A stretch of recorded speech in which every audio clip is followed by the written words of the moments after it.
ಮತ್ತೊಂದು ಸುದ್ದಿ ಏನು ಅಂದರೆ, ಒಂದು ಕಡೆ ಸಂಧಾನದ ಬಗ್ಗೆ ಮಾತುಕತೆ, ಇನ್ನೊಂದು ಕಡೆಗೆ ಸೇನೆ ಕಳಿಸೋದು. ನೋಡಿ, ಈ ಟ್ರಂಪ್ನ ಲೆಕ್ಕಾಚಾರಗಳು ಇವೇನೇ. ಹೀಗಾಗಿಯೇ ಟ್ರಂಪ್ನ ಜಗತ್ತು ನಂಬಲ್ಲ. ಸಂಧಾನದ ಬಗ್ಗೆ ಮಾತಾಡ್ತಾರೆ, ಆದರೆ ಯುದ್ಧಕ್ಕೆ ಸಜ್ಜಾಗ್ತಾ ಇದ್ದಾರೆ. ಮಧ್ಯಪ್ರಾಚ್ಯದಲ್ಲಿ ಅಮೆರಿಕದ ಸೈನಿಕರನ್ನು ಕಳಿಸಿಕೊಡಲಾಗಿದೆ, ಇನ್ನೊಂದಿಷ್ಟು ಜನರನ್ನು ನಿಯೋಜಿಸಲಾಗ್ತಾ ಇದೆ. ಪೆಂಟಗಾನ್ ಇದಕ್ಕೆ ಸಂಬಂಧಪಟ್ಟಂಗೆ ಸೂಚನೆ ಕೊಟ್ಟಿತ್ತು, ಅದಕ್ಕೆ ಟ್ರಂಪ್ ಎಸ್ ಅಂತ ಹೇಳಿದ್ದಾರೆ. ಸುಮಾರು 4,000 ಮಂದಿ ಸೈನಿಕರು, 82ನೇ ವಾಯುಗಾಮಿ ವಿಭಾಗ, ಅದನ್ನು ಕಳಿಸ್ಲಿಕ್ಕೂ ಕೂಡ ಸೂಚನೆ ಕೊಡಲಾಗಿದೆ. ಅಮೆರಿಕದ ರಕ್ಷಣಾ ಇಲಾಖೆ ಪೆಂಟಗಾನ್ ಎಸ್ ಅಂತ ಹೇಳಿದೆ. ಇವಾಗ ಸಂಧಾನ ಮಾತುಕತೆ ನಡುವೆನೇ ಮಧ್ಯಪ್ರಾಚ್ಯದಲ್ಲಿ ಈಗ ಟೆನ್ಷನ್ ಕೂಡ ಶುರು ಆಗಿದೆ.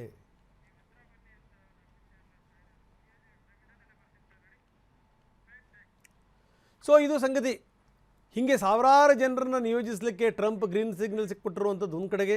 ಇನ್ನೊಂದು ಕಡೆಗೆ ಏನು ಅಂದರೆ, ಆಯಿತು ನೀವು ಸಿಗ್ನಲ್ ಕೊಟ್ಟಿದ್ದೀರಿ, ಬನ್ನಿ ಹತ್ತಿರ ನೋಡ್ಕೋತೀವಿ ಅಂತ ಕೂಡ ಇರಾನ್ ಹೇಳಿರೋದು.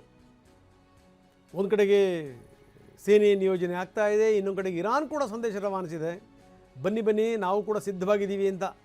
ಸೇನಾ ಅಧಿಕಾರಿ ಅಲಿ ಅಕ್ಬರ್ ಅಹಮದಿಯನ್ ಟ್ವೀಟ್ ಮಾಡಿದ್ದಾರೆ. ಆ ಟ್ವೀಟನ್ನು ನಾವು ತೋರಿಸ್ತಾ ಇದ್ದೀವಿ.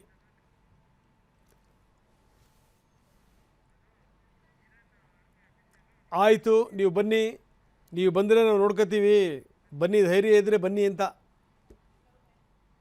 ತುಂಬ ಸ್ಪಷ್ಟವಾಗಿ ಗೋಚರ ಆಗುವಂಥ ಸಂಗತಿ ಏನು ಅಂದರೆ, ನೋಡಿ, ಉಕ್ರೇನ್ ಯುದ್ಧ ಆಗುವಂಥ ಸಂದರ್ಭದಲ್ಲಿ, ರಷ್ಯಾ ಉಕ್ರೇನ್ ಯುದ್ಧ ಆಗುವಂಥ ಸಂದರ್ಭದಲ್ಲಿ ಅಮೆರಿಕಾ ಮತ್ತು ನ್ಯಾಟೋ ರಾಷ್ಟ್ರಗಳು ಅದಕ್ಕೆ ಬೆಂಬಲವನ್ನು ನಿಂತಿದ್ವು.